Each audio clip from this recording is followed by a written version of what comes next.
nó vậy cho chua nữa, cho chua mót chua mót xẻ này cho nó nè, nó chắp lại nữa, chấm long chỉ rong lên non là nè, rong nữa, nó chắp lại cho chua cho nó cho nữa,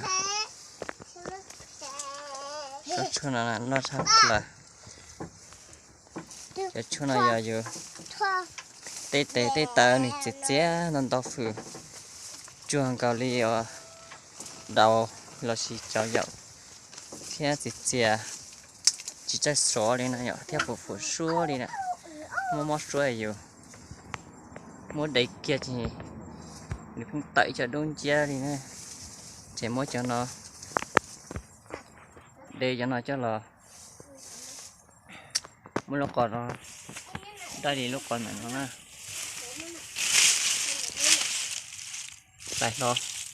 tại thôi cho nhiệt còn non thằng nè,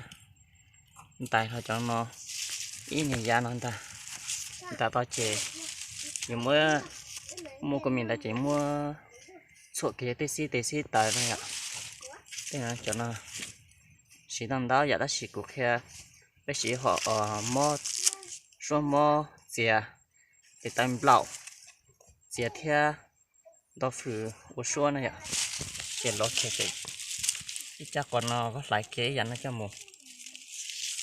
thằng mua đây có một số kia tài chỉ có số cho con này tài có các chuyện lại là ý trẻ còn cho các mua chỉ có sắc nó lên là chỉ nghĩ nhiều rong thế này à, cho nhớ cho chua nhàng nữa thông có chủ đi nữa cho nó là thông có chủ đi nữa đây là ít cho ít bác sĩ đã chỉ chuối cho ta bác sĩ nữa nhỉ, cho chua nữa cho tao đắp cơ cho nó chưa bé nhìn nhé cho nó ạ,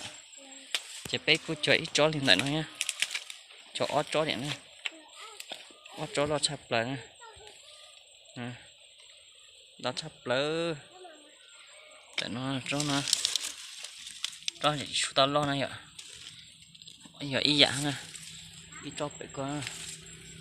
bé nó ta cho bé nó mà lo chỉ lý lo họ cho nó mà lo cơ hết ta chỉ ta lo cho bé nó nhỉ, giờ tiền lên tiền mua tao tụi mua lên nó chị để cho một xí mà rong tiền tiền này cho nó